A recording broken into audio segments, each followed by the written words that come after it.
चलो मित्रों, नवा चैप्टरનો પ્રારંભ કરીએ છીએ। ચેપ્ટર નંબર 5 સપુષ્પી વનસ્પતિઓની બાહ્યકાર વિદ્યા। સપુષ્પી વનસ્પતિઓની બાહ્યકાર વિદ્યા પાઠનું નામ છે મિત્રો। સર્વપ્રથમ બાહ્યકાર વિદ્યા શું કહેવાય એની ચર્ચા તો કરું જ છું, પણ એ પહેલા એક શબ્દ લખું છું,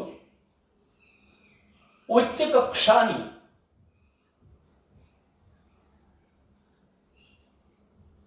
વનસ્પતિ।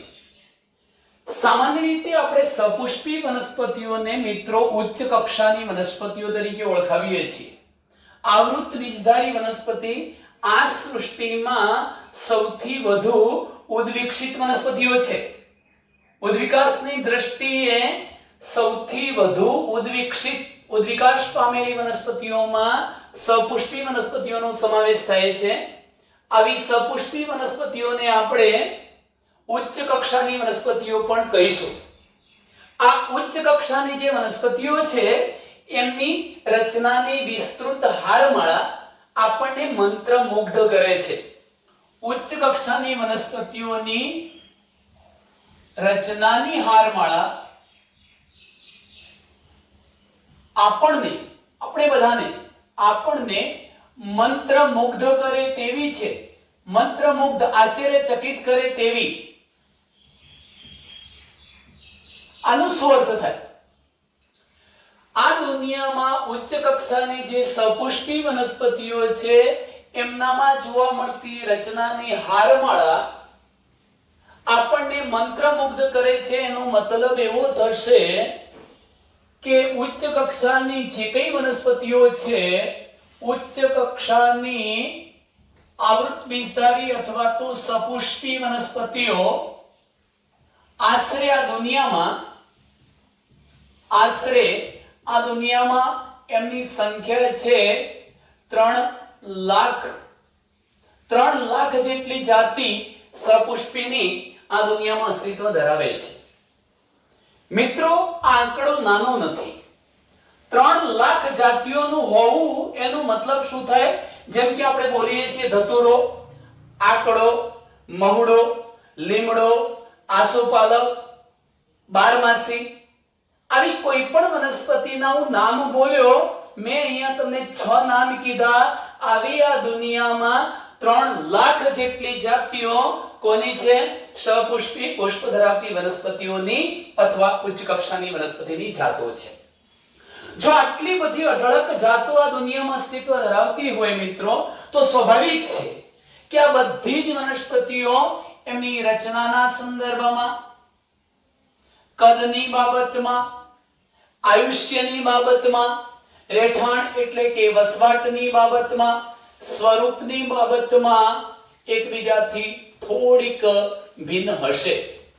કહેવાનો આશય એવો છે કે બધી જ આવૃત બીજધારી વનસ્પતિની 3 લાખ જે જાતિઓ હતી એ બધી જ આટલી બાબતોમાં, રચના, કદ, વસવાટ, સ્વરૂપની બાબતમાં એક સરખી હોતી નથી। એમાં વેરિએશન જોવા મળે છે, વિવિધતા જોવા મળે છે। જેમ કે હું તમને 1-2 ઉદાહરણો આપી દઉં મિત્રો, કે કદની વાત કરું છું તો તમે આગળ આપણે ભણતા જઈશું એમ એ શબ્દો આવતા જશે। સિક્વોયા સેમ્પરવિરેન્સ નામની વનસ્પતિ અને યુકેલિપ્ટસ એટલે નીલગિરી જેવી વનસ્પતિ ખૂબ ઊંચી વનસ્પતિ છે। 300 થી માંડીને 450 ફૂટ જેટલી ઊંચાઈ ધરાવતી મિત્રો। એવી જ રીતે તમે જુઓ તો આ દુનિયામાં કેટલીક વનસ્પતિ જલીય એવી છે, તમે હાઇડ્રિલા, વેલેસનેરિયા આવી વનસ્પતિઓ જુઓ છો જેમનું કદ કેવું હોય છે? નાનું।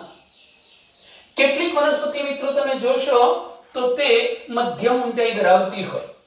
કહેવાનો આશય કે કદની અંદર તો વિવિધતા જોવા મળે જ છે, એમની રચનાના અનુસંધાનમાં પણ વિવિધતા જોવા મળે છે।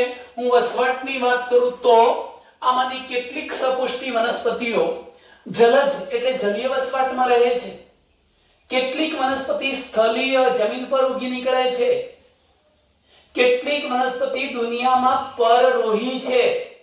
પરોપજીવીની પરરોહીની વાત કરું છું તો પરરોહી વનસ્પતિઓ ઓર્કિડ જેવી કે જે અન્ય આંબા જેવા વૃક્ષોની ડાળીઓ પર ઉગી નીકળે છે। આમ છતાં એ યજમાન સજીવમાંથી કંઈ જ ઘટક ન તો પાણી કે ન ખોરાક કશું જ નથી મેળવતી. એ પોતે જાતે જ પોતાની રચનાઓ દ્વારા પાણી અને ખોરાક મેળવી લે છે. આવી વનસ્પતિ પરરોહી કહેવાય. કેટલીક વનસ્પતિ અમરવેલ જેવી પરોપજીવી વનસ્પતિ છે. એ જે વૃક્ષ પર કે જે વનસ્પતિ પર વસવાટ કરે એ જ વનસ્પતિમાંથી ખોરાક, પાણી બધા જ ઘટકોને મેળવી લે. સંપૂર્ણ પરોપજીવી પણ હોઈ શકે. તો આ બધી બાબતો થઈ મિત્રો એના વસવાટના અનુસંધાનમાં. હું સ્વરૂપની વાત કરું તો તમે જોઈ શકો છો કે સપુષ્પી વનસ્પતિઓ પૈકીની કેટલીક વનસ્પતિઓ ક્ષુપ સ્વરૂપની. ક્ષુપ કોને કહેવાય? તો જે વનસ્પતિ નથી તો છોડ એટલે નાનો છોડ નથી કે નથી ઊંચું તોતિંગ વૃક્ષ, એ બે વચ્ચે, જેમ કે ચીકુ છે, જામફળી છે, જાંબુડી છે, આવી જે વનસ્પતિઓ છે એને આપણે ક્ષુપ સ્વરૂપની વનસ્પતિઓ કહીશું મિત્રો. ક્ષુપ. કેટલીક વનસ્પતિ છોડ સ્વરૂપની હોય છે તો કેટલીક વનસ્પતિ વૃક્ષ સ્વરૂપની હોય છે. આ બાબત થઈ સ્વરૂપની. તો હું આના અર્થમાં કહી શકું કે 3 લાખ જેટલી જે સપુષ્પી વનસ્પતિઓની આ દુનિયામાં અસ્તિત્વ ધરાવતી જે જાતિઓ છે એ જાતિઓ એમની રચના, કદ, વસવાટ, સ્વરૂપ, અનુકૂલન જેવી બાબતોમાં એકબીજાથી થોડી થોડી ભિન્ન હોય છે, ભિન્નતા ધરાવતી હોય છે. ચલો મિત્રો, ત્યાર પછી હું વાત કરું કે તમારે કોઈ પણ વનસ્પતિનો અભ્યાસ કરવો છે, સપુષ્પી વનસ્પતિનો અભ્યાસ કરવો હોય, સપુષ્પી એટલે પુષ્પ ધરાવતી વનસ્પતિનો આપણે અભ્યાસ કરવા માંગીએ છીએ, એના વિશે સમજવા માંગીએ છીએ, તો આવો અભ્યાસ બે રીતે કરી શકાય. એક તો એ વનસ્પતિની અંતસ્થ રચનાનો અભ્યાસ કરીને, અંતસ્થ રચના એટલે આંતરિક રચનાનો અભ્યાસ કરીને, અને બીજો અભ્યાસ છે બાહ્યાકાર વિદ્યાનો અભ્યાસ કરીને આપણે સપુષ્પી વનસ્પતિનો અભ્યાસ કરી શકીએ. જે આપણું હેડિંગ છે મિત્રો કે સપુષ્પી વનસ્પતિની બાહ્યાકાર વિદ્યા. મેં તમને કહ્યું કે કોઈ પણ વનસ્પતિનો અભ્યાસ બે રીતે શક્ય બને છે, અંતસ્થ આંતરિક રચનાનો અભ્યાસ કરીને અને બાહ્યકાર વિદ્યાનો અભ્યાસ કરીને. આનો શું મતલબ થાય? ધારો કે હું કોઈ વનસ્પતિનું મૂળ, પ્રકાંડ અને પર્ણ લઉં છું. આ મૂળ, પ્રકાંડ અને પર્ણને લઈને એનો કાં તો આડો છેદ કાં તો પછી ઊભો છેદ લઉં. આ છેદને માઇક્રોસ્કોપમાં જોઉં અને ત્યારબાદ એની પેશીય સંરચનાનો અભ્યાસ કરું છું, તો આવા અભ્યાસને અંતસ્થ રચનાનો અભ્યાસ, આંતરિક રચનાનો અભ્યાસ કહેવાય. પણ એની જગ્યાએ જો હું વનસ્પતિના વિવિધ ભાગો જેવા કે મૂળ છે, પ્રકાંડ, પર્ણ, પુષ્પ, ફળ, બીજ, આ બધાનો અભ્યાસ બાહ્ય દ્રષ્ટિએ કરું છું, છેદ નથી લેતો. પ્રકાંડ કેવું છે, નબળું છે, જાડું, કાષ્ટીય, ટૂંકું, નળાકાર, ચપટું, કેવું છે, હું આવી વાતો કરીશ. મૂળ તો સોટી મૂળ તંત્ર છે, તંતુ મૂળ તંત્ર છે, મૂળ વધુ ઊંડે સુધી ખૂંપેલું છે, છીંછરું છે, મૂળ પર શાખાઓ કેટલી છે, આવી ચર્ચા કરીશ. અને ત્યારબાદ પર્ણ, તો પર્ણનો આકાર કેવો છે, પર્ણનું કદ કેવું છે, પર્ણદંડની હાજરી છે કે નહીં, પર્ણની અંદર શિરાઓની ગોઠવણી કેવી છે, પર્ણ વિન્યાસ એટલે એક ગાંઠ પરથી કેટલા પર્ણો ઉદ્ભવે છે. આવો બધો જે અભ્યાસ આપણે કરીએ છીએ એ અભ્યાસને કહેવાય છે સપુષ્પી વનસ્પતિનો બાહ્યાકાર વિદ્યાનો અભ્યાસ. તો મિત્રો, આપણે ખાસ કરીને આ ચેપ્ટરમાં સપુષ્પી વનસ્પતિઓની બાહ્યાકાર રચનાનો અભ્યાસ કરવો છે. હવે હું તમને એક બીજો શબ્દ સમજાવું છું મિત્રો. આ શબ્દ છે વર્ગીકરણ. તમે ચેપ્ટર નંબર 2, ચેપ્ટર નંબર 3 વગેરેમાં આ વર્ગીકરણ, ક્લાસિફિકેશન વિશે વધુ ડિટેલમાં ભણવાના છો. વર્ગીકરણનો મતલબ શું થાય? તો હું એક વ્યાખ્યા લખું છું અહીંયા કે આ દુનિયામાં અસ્તિત્વ ધરાવતા કોઈ પણ સજીવમાં જોવા મળતી લક્ષણોની સમાનતા એટલે સામ્યતા અને જુદાપણું એટલે ભિન્નતા. સજીવમાં જોવા મળતી લક્ષણોની સામ્યતા અને ભિન્નતાને આધારે સજીવોને નાના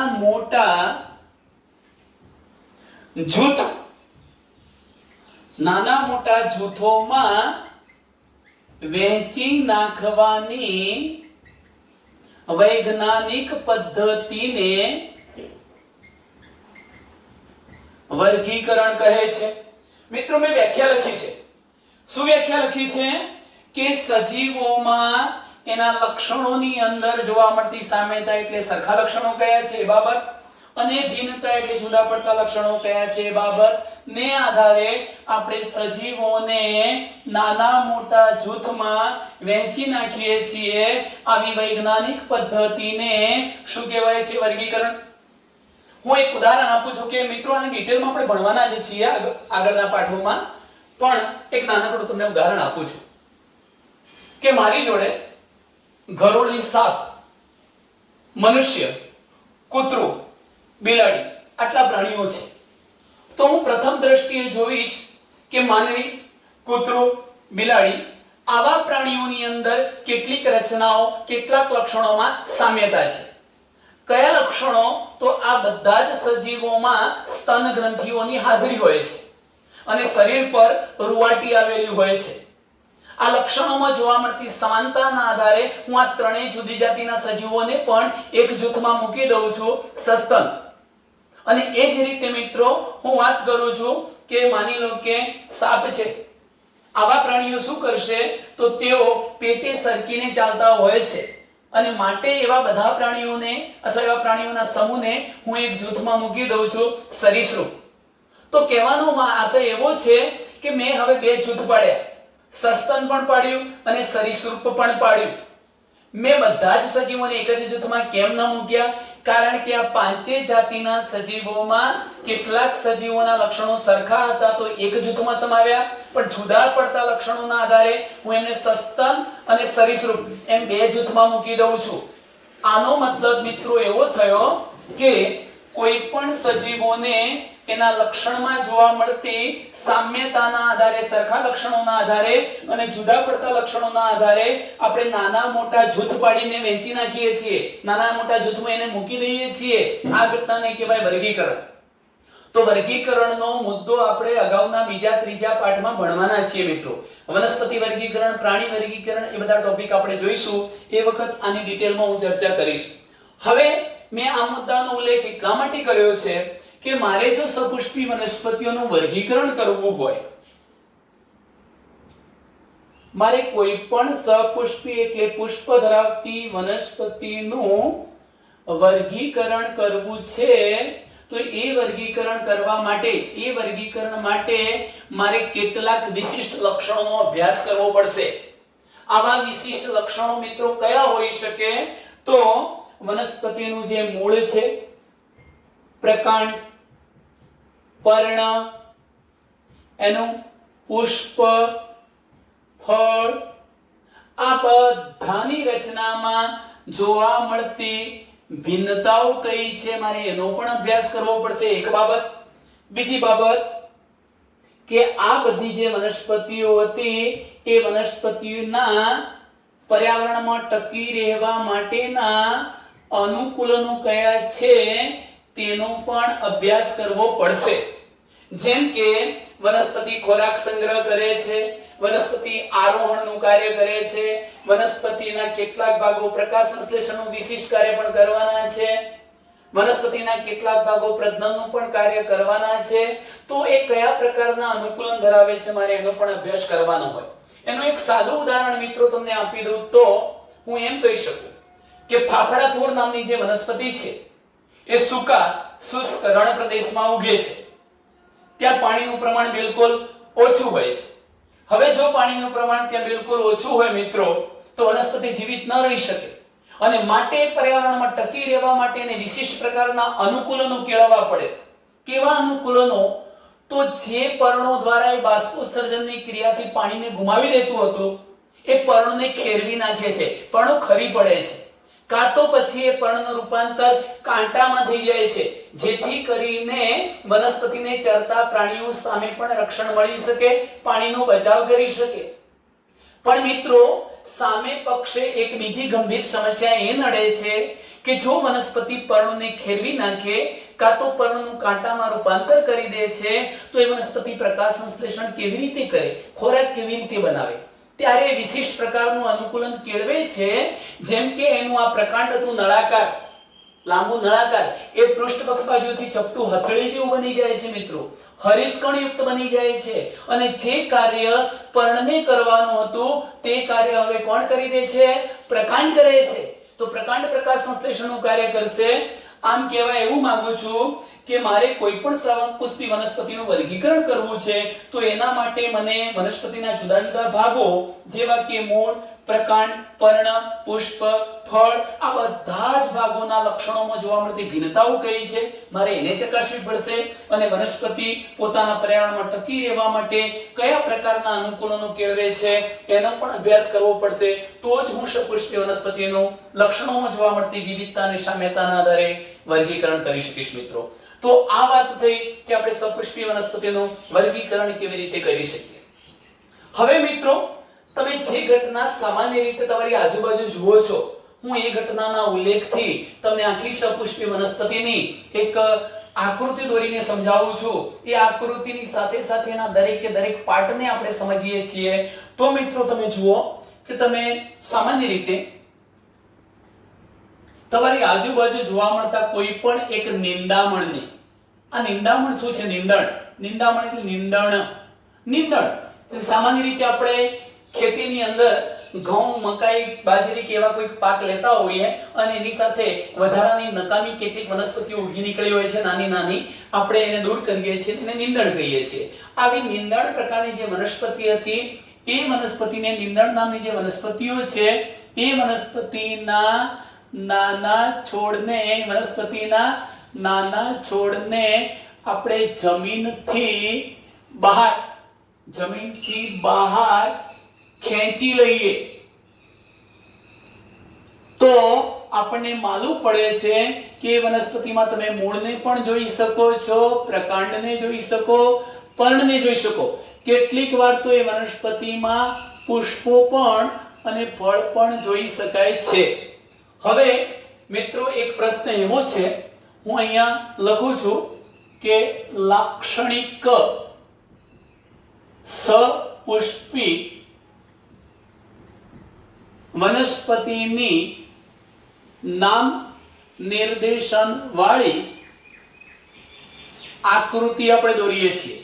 સપુષ્પી વનસ્પતિની લાક્ષણિક એટલે તમામ લક્ષણો ધરાવતી સપુષ્પી વનસ્પતિની નામ નિર્દેશન વાળી આપણે આકૃતિને દોરવી છે. હું અહીંયા એક મોટી આકૃતિ દ્વારા એ ઘટનાને સમજાવવા પ્રયત્ન કરું છું મિત્રો. આકૃતિ કેવી રીતે દોરું છું? કારણ કે આકૃતિ દોરવી મહત્વની છે, એની સાથે સાથે દરેકે દરેક પાર્ટને આપણે સમજવા જઈ રહ્યા છીએ. તો જરા ધ્યાન રાખો કે સર્વપ્રથમ શું કરવું. એક આ પ્રકારની લીટી દોરીશું મિત્રો. આ પ્રકારની હું લીટી પેરેલલ છે આટલા ભાગ સુધી લંબાવી લઉં છું. આટલા સુધી મેં એક લીટી દોરી છે મિત્રો.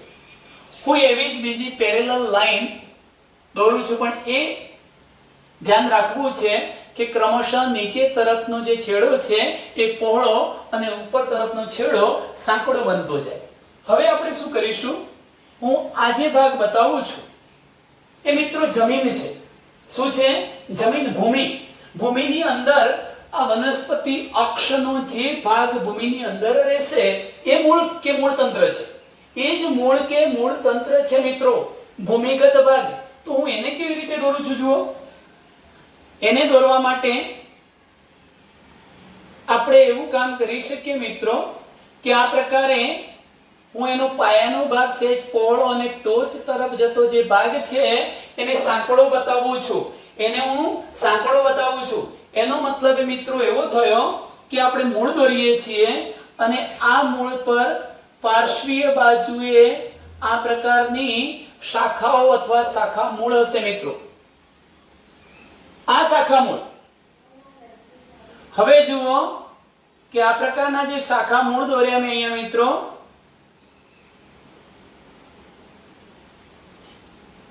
એને આપણે પાર્શ્વીય મૂળ પણ કહી શકીએ, એને શાખા મૂળ પણ કહીશું.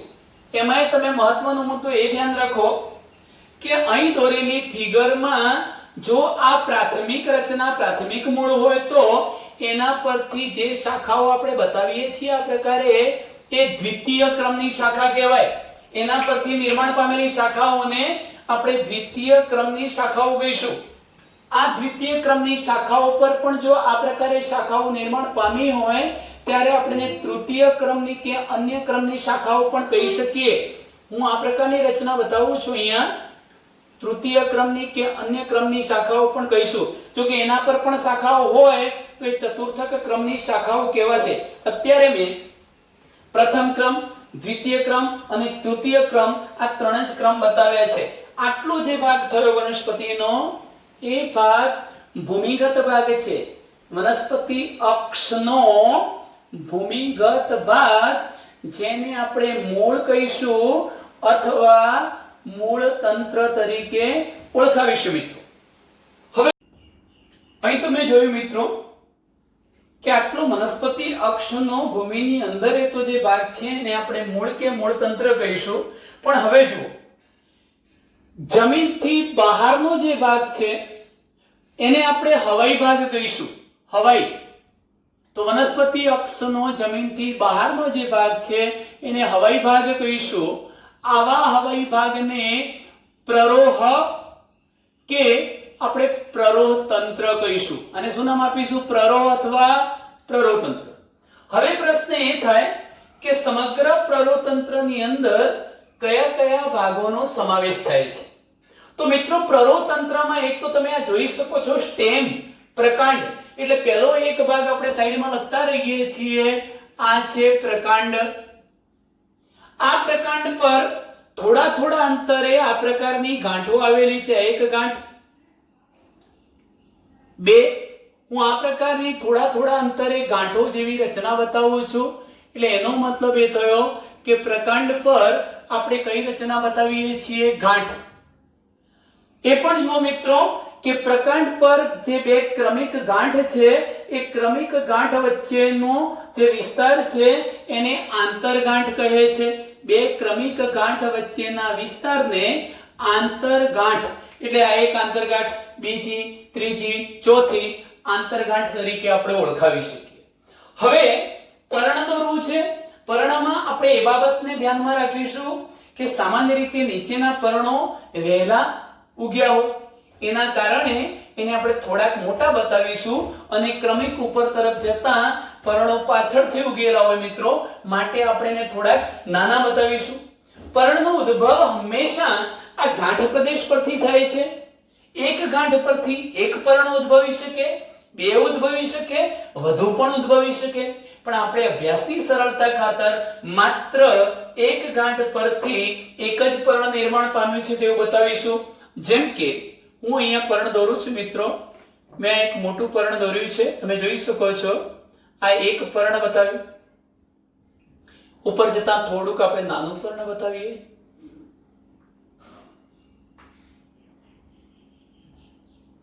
હજુ આ પ્રકારે એના કરતા થોડુંક નાનું બતાવીએ.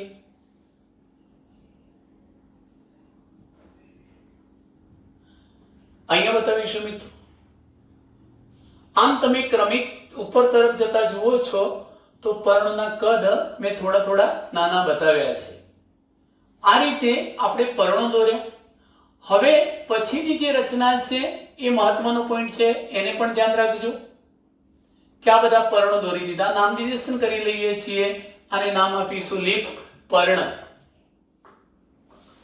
તમે પ્રકાંડ, આ પ્રકાંડ છે મિત્રો. પ્રકાંડ અને પર્ણના આ ગાંઠના સ્થાને એક ખૂણો જોઈ શકો છો. કોણ, કોણ એટલે ખૂણો. જેમ કે હું અલગ પેનથી બતાવું, તમે જુઓ કે આ પર્ણ અને પ્રકાંડના ગાંઠના સ્થાનેથી આ ખૂણો બન્યો. એક ખૂણો, આ બીજો ખૂણો, અહીંયા ત્રીજો ખૂણો, ચોથો, પાંચમો, છઠ્ઠો.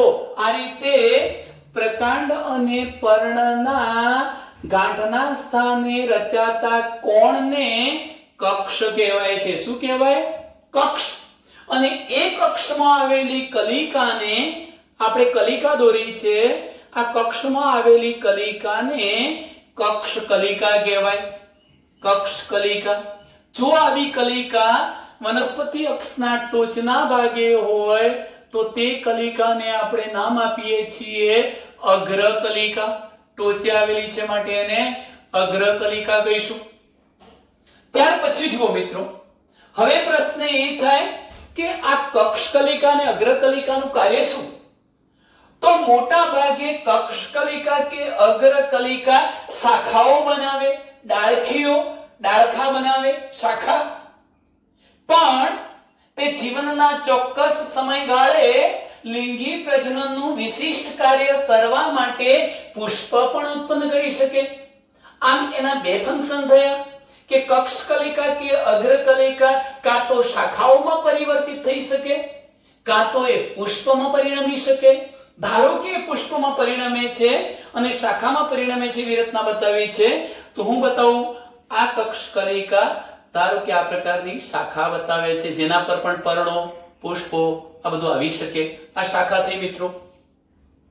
ક્યાંક આપણે એવું બતાવીએ છીએ કે આ જે કક્ષ કલિકા હતી એ કક્ષ કલિકા આ પ્રકારે પુષ્પ ઉત્પન્ન કરે છે. ધારો કે મેં આ પુષ્પ દોર્યું, એમાં માની લો કે આ પુંકેસર દોર્યું અને પુષ્પનું આ સ્ત્રી કેસર દોર્યું મિત્રો. હવે તમે વિચારો કે આ લિંગી પ્રજનન અંગ છે પુષ્પ, જ્યારે ફલન થશે ત્યારે મિત્રો ફળ બનવાનું છે. એટલે હું ક્યાંક અહીંયા તમે જોઈ શકો છો ફળ બતાવું છું. ધારો કે આ પ્રકારની રચના મેં બતાવી છે, એનું ફ્રૂટ ફળ છે. અને હવે તમે બધા જાણો છો કે બીજ ક્યાં હોય છે? ફળની અંદર. એટલે હું ફળની અંદર રહેલા બીજને બતાવું છું. તમે આ બાબતથી હવે સ્પષ્ટ હશો કે વનસ્પતિ અક્ષનો હવાઈ ભાગ, જેને પ્રરો કે પ્રરોતંત્ર કહેવાય, એ પ્રરોતંત્રની અંદર કઈ કઈ રચનાઓનો સમાવેશ થાય છે? એક તો પ્રકાંડ છે, ગાંઠ છે, આંતરગાંઠ છે, પર્ણ, પુષ્પ, ફળ, આ બધા જ પ્રકારની કક્ષ કલિકા, અગ્ર કલિકા, આ બધા જ પ્રકારની રચનાઓનો મિત્રો અહીંયા સમાવેશ થાય છે. હવે સૌથી મહત્વની બાબત આપણે સમજવા જઈ રહ્યા છીએ કે તમે જાણો છો કે આવું બીજ જે છે એ બીજ, ધારો કે હું અહીંયા દોરું છું, આ પ્રકારનું મેં એક બીજ બતાવ્યું, વાલ, વટાણા, અડદ, તુવેર, મગફળી, ચણા. તમે દ્વિદળી વનસ્પતિના નામથી પરિચિત છો મિત્રો. હું અહીંયા એક વાલનું આ પ્રકારે બીજ બતાવું છું. અહીંયા એનું બીજ છિદ્ર હશે. ઓકે. હવે આવા બીજને જ્યારે આપણે ભીની પોચી જમીનમાં વાવી દઈએ છીએ તો એ બીજનું થોડા સમયમાં 2-3 દિવસની અંદર જર્મિનેશન, અંકુરણ થાય છે. બીજ અંકુરિત ઉગી નીકળે છે મિત્રો. આ જે ઉગી નીકળે છે એનો મતલબ કે આ બીજમાંથી જ એક કુમળો નાનો છોડ બનશે અને પછી આવી પરિપક્વ વનસ્પતિ તૈયાર થઈ જવાની.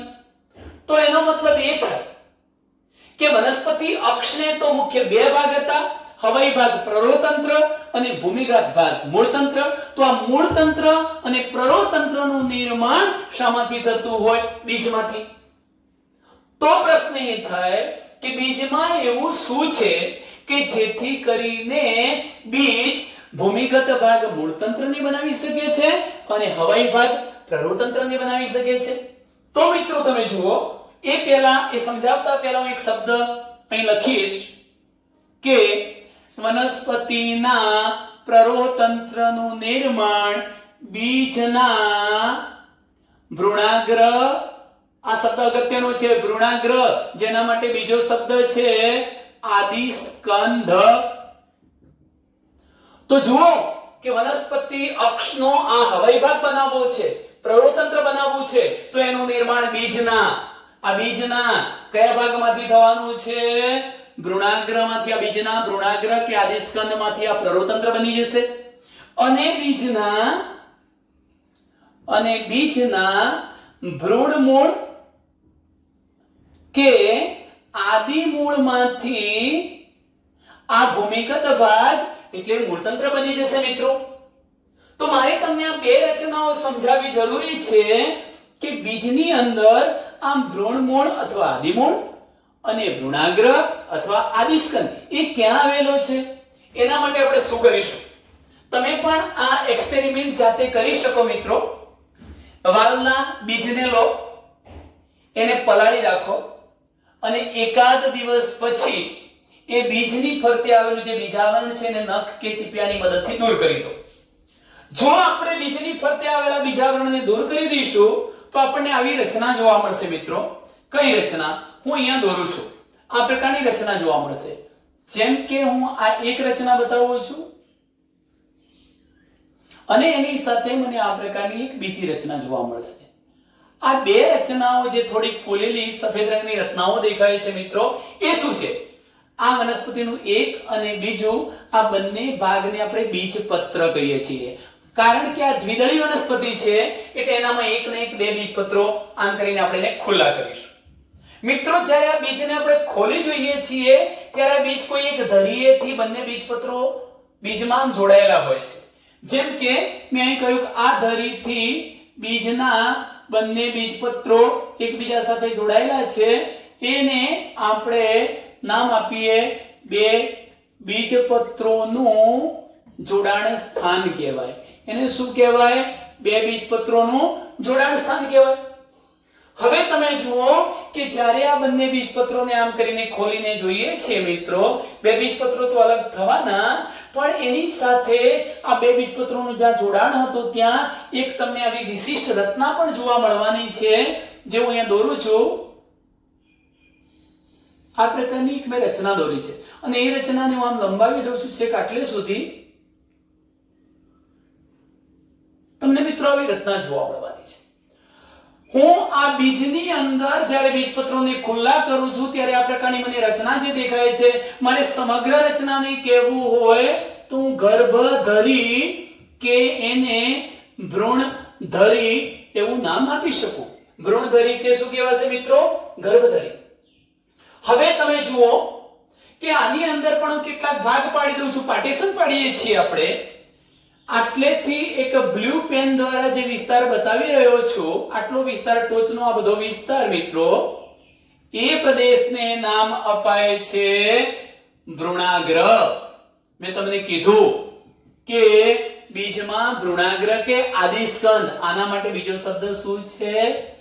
આદિસ્કંદ અહીંયા છે, આ ગર્ભધરી કે ભ્રૂણધરીના ટોચના ભાગે.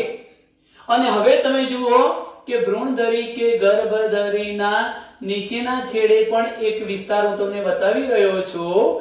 આ વિસ્તાર, એને મિત્રો નામ અપાય છે ભ્રૂણમૂળ કે આદિમૂળ. મેં અહીંયા બતાવ્યું છે મિત્રો, બીજનું ભ્રૂણમૂળ કે આદિમૂળ. તો આ બે ભાગ બતાવ્યા. હવે તમને પ્રશ્ન થશે કે ભાઈ આ જે ભાગ તમે કોરો બાકી મૂક્યો છે એ શું છે? તો મિત્રો વ્યાખ્યા સાંભળી લો કે બે બીજપત્રોનું આ જોડાણ સ્થાન હતું, આ જોડાણ સ્થાન, બે બીજપત્રોનું જોડાણ સ્થાન અને આ ભ્રૂણાગ્ર કે આદિસ્કંદ હતું. એ બે વચ્ચેનો વિસ્તાર એટલે આટલો કોરો વિસ્તાર.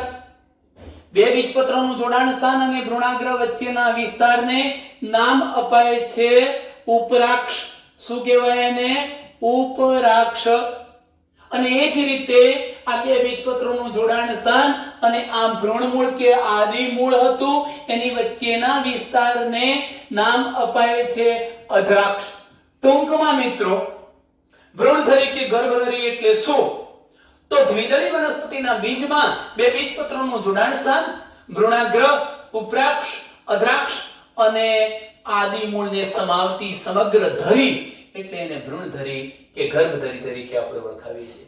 હવે જોઈ લો મિત્રો કે જ્યારે આવા બીજને તમે જમીનમાં વાવો છો ત્યારે શું થવાનું? તો આ જે ભ્રૂણમૂળ કે આદિમૂળ હતું, ભ્રૂણમૂળ કે આદિમૂળ, એમાંથી વનસ્પતિનું મૂળતંત્ર બની જાય છે.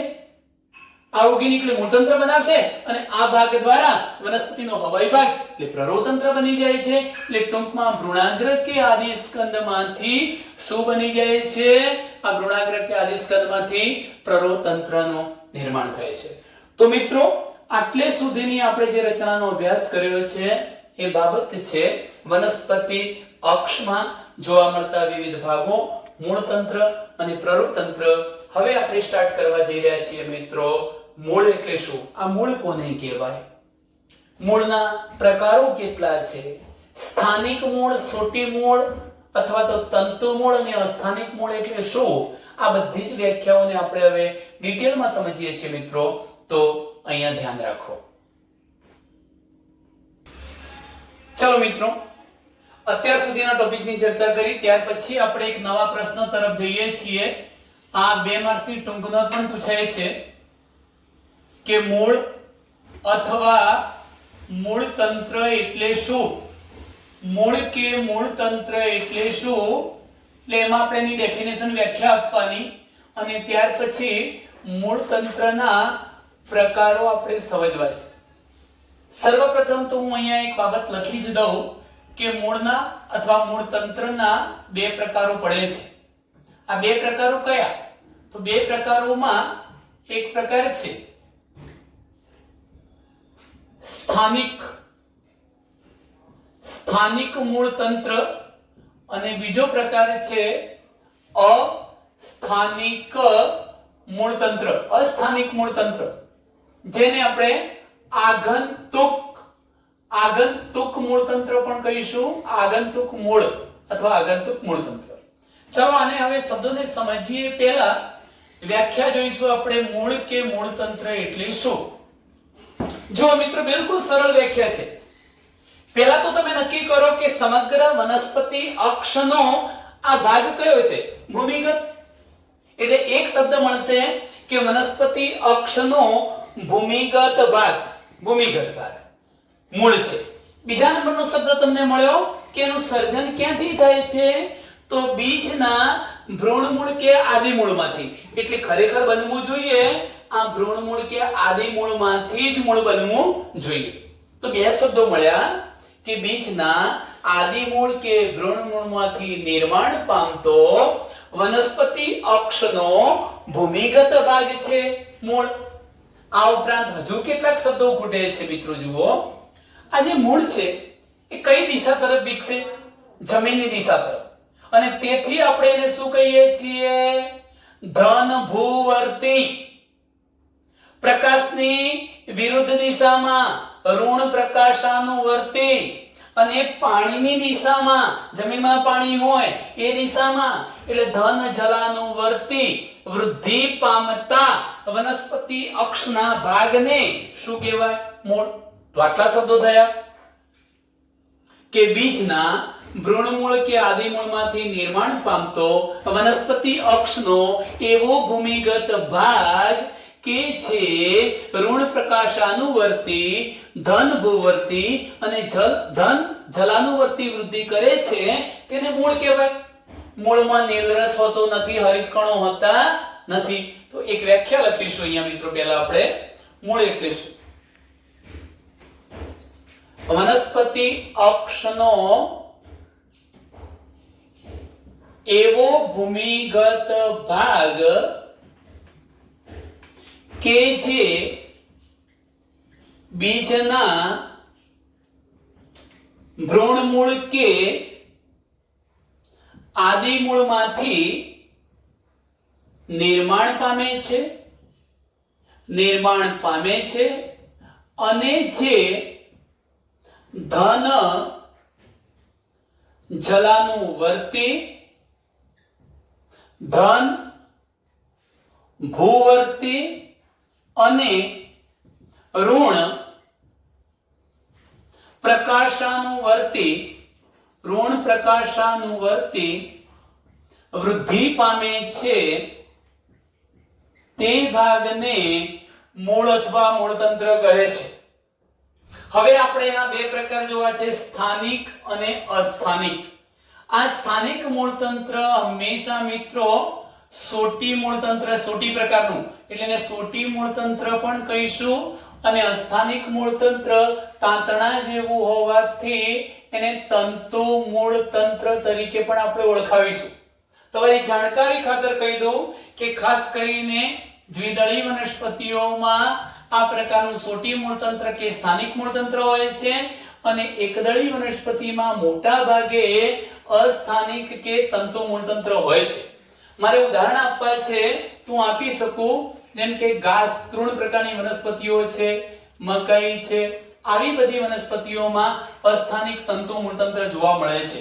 જ્યારે તમે ખાસ કરીને સૂર્યમુખી લઈ શકો, વાલ, વટાણા, અડદ, તુવેર આવી દ્વિદળી વનસ્પતિઓની અંદર સોટી મૂળતંત્ર જોવા મળે છે. મિત્રો વ્યાખ્યા જોઈ લઈએ કે સ્થાનિક મૂળતંત્ર કોને કહેવાય અને શા માટે અસ્થાનિક કહ્યું. સ્થાનિકનો મતલબ થાય જે સ્થાનેથી નિર્માણ પામવું જોઈતું હતું એ જ જગ્યાએથી નિર્માણ પામે, બાકી બીજે ક્યાંયથી નહીં, તો તે સ્થાનિક. હવે તમે જુઓ શું શબ્દ બોલું છું કે જો મૂળતંત્રનું નિર્માણ બીજના જે ભાગમાંથી થવું જોઈતું હતું ત્યાંથી જ થાય તો સ્થાનિક, અને ન થાય તો અસ્થાનિક. ક્યાંથી થવું જોઈતું હતું?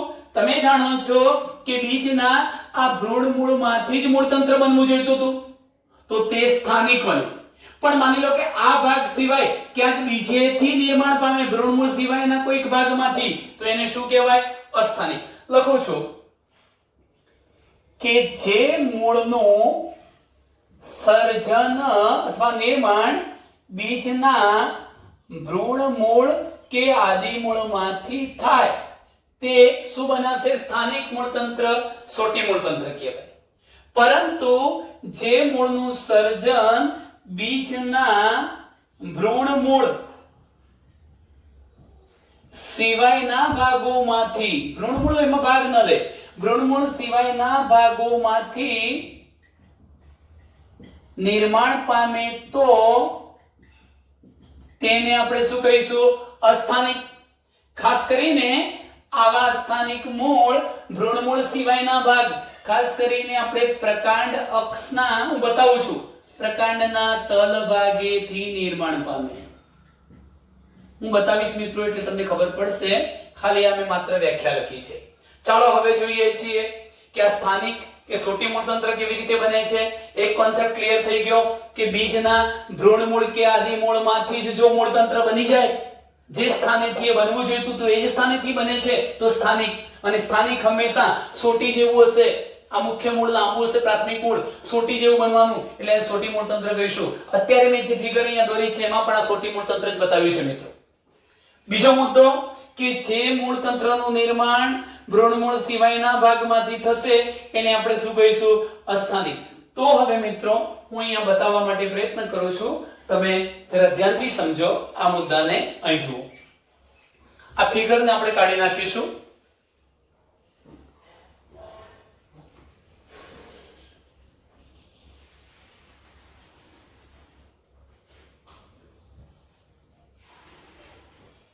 ચાલો સોટી મૂળતંત્ર કેવી રીતે બને છે મિત્રો, પહેલી એની માહિતી લઈ લઈએ કે આ સોટી મૂળતંત્ર કેવી રીતે બન્યું.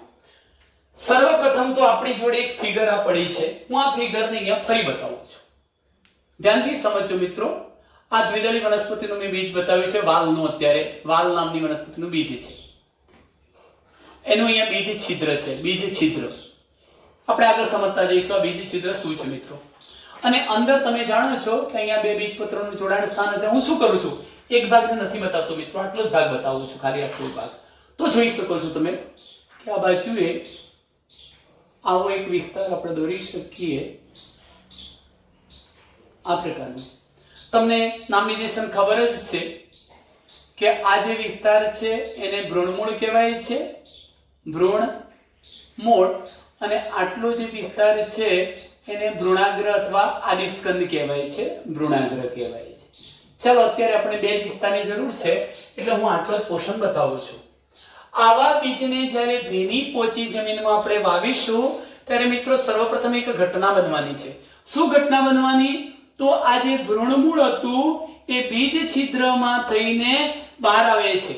કોણ બહાર આવે છે? જુઓ, આ ભ્રૂણમૂળ હતું એ બીજ છિદ્રમાં થઈને બહાર આવે છે. આ બહાર આવ્યું, બીજ છિદ્રમાં થઈને બહાર આવે છે અને ત્યારે આપણે એને નામ આપીએ છીએ પ્રાથમિક મૂળ. શું કહીશું? પ્રાથમિક મૂળ. પ્રાથમિક મૂળ એટલે શું? What is primary root? તો પ્રાથમિક મૂળનો મતલબ એવો થાય છે કે સર્વપ્રથમ આ જે બીજનું આદિમૂળ કે ભ્રૂણમૂળ હતું એ ભ્રૂણમૂળનો વિકાસ થઈને બીજ છિદ્રમાંથી સર્વપ્રથમ જો પ્રાથમિક રચના બહાર આવે એને નામ આપીશું પ્રાથમિક મૂળ. હવે મિત્રો આ પ્રાથમિક મૂળ પર આ પ્રકારની પાર્શ્વીય શાખાઓ સર્જાય છે. આપણે અગાઉ દોરી ચૂક્યા છીએ આ પ્રકારની પાર્શ્વીય શાખાઓ સર્જાય છે અને આ પ્રકારે સર્જાયેલી પાર્શ્વીય શાખાઓને તમે પાર્શ્વીય મૂળ પણ નામ આપી શકો. આ પાર્શ્વીય મૂળ મેં અત્યારે આ દ્વિતીય ક્રમની શાખાઓ બતાવી છે. જો હું એના પર આ પ્રકારની તૃતીય કે અન્ય ક્રમની પણ શાખાઓ બતાવી શકું. હવે મહત્વનો મુદ્દો એ છે કે જો આ પ્રાથમિક મૂળ એની આ પાર્શ્વીય શાખાઓ કરતા વધુ લાંબુ અને મજબૂત રીતે વિકસે, સોટી જેવી રચના બનાવે, ત્યારે બનતા મૂળને આપણે સોટી મૂળ કહીશું. અને આ સોટી મૂળ અને એની આ પાર્શ્વીય શાખાઓ સહિતની આખી જે સમગ્ર રચના બની એને આપણે નામ આપીએ છીએ સોટી મૂળ તંત્ર. તો મિત્રો, દ્વિદળી વનસ્પતિઓમાં સર્વપ્રથમ ભ્રૂણમૂળમાંથી વિકસતી પ્રાથમિક રચનાને પ્રાથમિક મૂળ કહેવાય. આ પ્રાથમિક મૂળ પર પાર્શ્વીય શાખાઓ ઉત્પન્ન થાય છે દ્વિતીય કે તૃતીય ક્રમની. જ્યારે પ્રાથમિક મૂળ એની શાખાઓ કરતા વધુ લાંબુ અને મજબૂત રીતે વિકસે ત્યારે એને સોટી મૂળ કહેવાય. આ સોટી મૂળથી બનતું આખું તંત્ર સોટી મૂળ તંત્ર કહેવાય. જે આ બાબત પૂર્ણ થઈ. આ પ્રકારનું જે સોટી મૂળ તંત્ર છે જમીનમાં ખૂબ ઊંડે સુધી ખૂંપેલું હોય અને પરિણામે એવી વનસ્પતિઓને વધુ પકડ મળે છે. આ વનસ્પતિ પવનના નાના ઝાપટામાં ઉખડી જતી અટકે છે. મિત્રો, હવે જે વાત કરીએ છીએ, લાસ્ટ પોઈન્ટ બાકી છે, અસ્થાનિક મૂળતંત્ર એટલે શું. એના માટે હું મકાઈ જેવી વનસ્પતિનું ઉદાહરણ આપું છું. ધારો કે મિત્રો, આ મકાઈ નામની વનસ્પતિનું બીજ છે. આ મકાઈ નામની વનસ્પતિનું બીજ છે. આગળ તમે ભણશો કે આ બધો જે વિસ્તાર છે એને ભ્રૂણપોષ કહેવાય અને બાકીનો જે વિસ્તાર છે એમને આ જે વિસ્તાર છે એ સમિતાય સ્તર, જો કે એની હાલ જરૂરિયાત નથી મિત્રો, એટલે હું કોઈ ચર્ચા કરતો નથી. પરંતુ તમે હવે જુઓ કે આ બાજુનો જે પોષણ છે ત્યાં આવી એક રચના હશે, એ જ ભ્રૂણાગ્ર. અને અહીંયા હું નાની બીજી એક રચના બતાવું છું, એ છે ભ્રૂણમૂળ. આને નામ આપીશું ભ્રૂણમૂળ. હવે તમે જોઈ શકો છો કે એકદળી વનસ્પતિઓમાં પણ અહીંયા એક રચના જોવા મળે છે. એને ભ્રૂણધરી કે ગર્ભધરી તરીકે આપણે ઓળખાવીએ છીએ. આ જે ભ્રૂણધરી કે ગર્ભધરી બની એમાં એક ભાગ ભ્રૂણાગ્ર છે, બીજો ભ્રૂણમૂળ. ખરેખર તો આપણે વ્યાખ્યા આપીએ મુજબ મૂળતંત્રનું નિર્માણ આ ભ્રૂણમૂળમાંથી થવું જોઈએ. માની લો કે એકદળી વનસ્પતિમાં આ પ્રકારે એક ભ્રૂણમૂળમાંથી બનતી પ્રાથમિક રચનાને આપણે પ્રાથમિક મૂળ એવું તો નામ આપી શકીએ. આ જે પ્રાથમિક મૂળ નામ આપીએ છીએ મિત્રો, આ પ્રાથમિક મૂળ બન્યું. આ જે પ્રાથમિક મૂળ તરીકે ઓળખાતી રચના છે એ મકાઈ જેવી એકદળી વનસ્પતિમાં અલ્પજીવી છે. અલ્પજીવીનો મતલબ કે એ નાશ પામી જાય છે થોડાક સમયમાં. એટલે હવે એ આ પ્રકારનું સોટી મૂળ તંત્ર બનાવી શકશે નહીં. પ્રાથમિક મૂળ બન્યું તો ખરું, અલ્પજીવી હતું, ટૂંક સમયમાં નાશ પામી જવાનું, એટલે સોટી મૂળ તંત્ર નહીં બનાવે.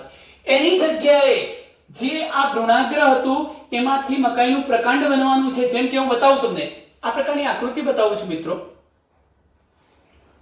આ પ્રકારની એક આકૃતિ બતાવી, એમાં આ ભૂમિ જમીન છે. હવે તમે જોઈ શકો છો કે આ પ્રકાંડ જે છે એના તલ ભાગેથી, ખરેખર તો પ્રકાંડ શામાંથી બન્યું? ભ્રૂણાગ્ર. એટલે કે આ પ્રકાંડના તલ ભાગેથી હું આ તાંતણા જેવા મૂળ બતાવું, એને આપણે તંતુ મૂળતંત્ર કહીશું. આ તંતુ મૂળતંત્ર બન્યું. આનું નિર્માણ ક્યાંથી નથી થયું? ભ્રૂણમૂળમાંથી થયું નથી મિત્રો, અહીંથી નથી થયું. ભ્રૂણાગ્ર જે પ્રકાંડ બનાવતું હતું એના તલ ભાગેથી આ બને છે. તાંતણા જેવા મૂળતંત્રને આપણે તંતુ મૂળતંત્ર કહીશું. આ વનસ્પતિનું મૂળતંત્ર જમીનમાં બહુ ઊંડે ખૂંપેલું હોતું નથી. આ વનસ્પતિ ઝડપથી ખરી પડવાની સંભાવના રહે. આવું ન થાય એટલે કુદરતે એને વધારાના મૂળ આપ્યા છે મિત્રો. તમે જોઈ શકો છો આ પ્રકારની રચના બતાવું છું.